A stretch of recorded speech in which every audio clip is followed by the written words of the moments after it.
Vitajte v spoločnosti Farmakopola.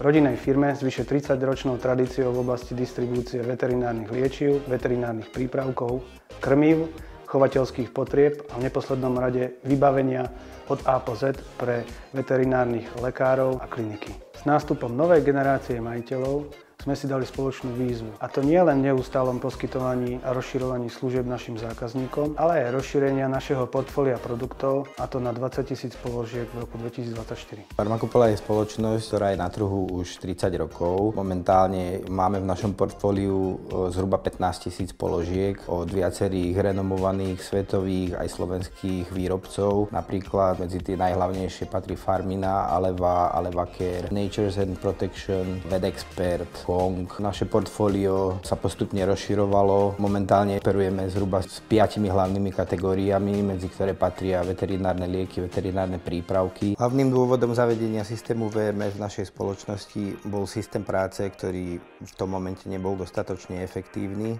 A ďalším cieľom bolo zníženie celkovej chybovosti v sklade. V našom sklade sa pracuje v trojzmennej prevádzke 7 dní v týždni vrátane pohotovosti a preto musel byť nábeh systému rýchly a bezproblémový. Hneď po spustení ostrej prevádzky využívalo systém VMS v sklade celkovo 26 našich skladníkov v 3 pracovných zmenách a bez akýchkoľvek výpadkov. Denne systém spracuje 800 objednávok a je pripravený na ďalšie navyšovanie. S určitosťou vieme povedať, že zavedením systému bolo dosiahnuté zefektívnenie skladových procesov a vďaka tomu dokáže sklad vybaviť väčšie množstvo objednávok bez potreby zvyšovania počtu pracovníkov v sklade. Implementácia bola určite z tých náročnejších. Potrebovali sme vyriešiť niekoľko menej štandardných situácií, napríklad rozdielny spôsob práce v iných častiach skladu, alebo zber veľkého množstva sériových čísel za krátku dobu.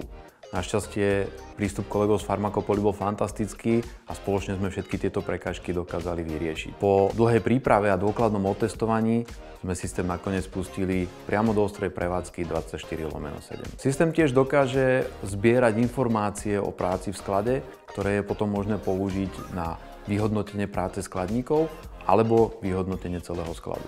V minulosti sme pracovali v systéme na výžnu. Práca skladníka bola časovo veľmi náročná a v podstate on používal papier a pero na vychystávanie tovaru. Príjem tovaru bol časovo tiež veľmi náročný, pretože dané produkty museli byť uskladnené na jednom mieste. Aby sme dosiahli čo najnižšiu chybovosť, museli sme robiť dodatočné úkony, ktoré v konečnom dôsledku spomaľovali jednotlivé procesy a zvyšovali administratívnu náročnosť na prevádzku skladu. Pre ľahšie dohľadanie tovaru sme ho museli ukladať na presne určené pozície, čo však limitovalo efektívne využívanie priestorov skladu. Keď sme potrebovali presunúť tovar v rámci skladu na inú pozíciu, skladník túto zmenu musel poznačiť na papier a neskôr, keď sa dostal k počítaču, túto zmenu poznačil do informačného systému. To spôsobovalo, že sme mali v systéme neaktuálne informácie o umiestnení tovaru. V roku 2017 sme nadviazali spoluprácu s firmou Codis a následne začiatkom roku 2018 sme aplikovali systém VMS u nás do praxe. Používame mobilné terminály so snímačmi čiarových kódov, s ktorými pracujeme s tovarom. Pre efektívnejšie a rýchlejšie vychystávanie objednávok môžu skladníci využívať funkciu vlnového vychystávania v kombinácii s kartonizáciou.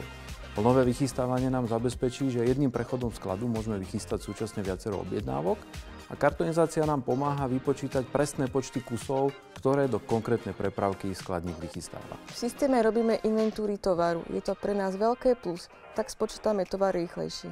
Po implementácii VMS sme s kolegami a s tímom Codisu ešte viac využili jeho potenciál. Vykreovali sme takmer komplexný logistický controlling, vďaka ktorému sa nám podarilo odhaliť nové slabé, ale aj silné miesta, čo sme samozrejme využili vo svoj prospech. Zreorganizovali sme pôvodné procesy, nastavili sme úplne nové a na konci dňa sa nám podarilo zvýšiť produktivitu práce o 20% a za uplynulé 2 roky sme znížili chybovosť o 1/3. Takto získané úsporené finančné prostriedky zase spätne investujeme do ďalšieho rozvoja systému, ako aj do spokojnosti a motivácie našich zamestnancov.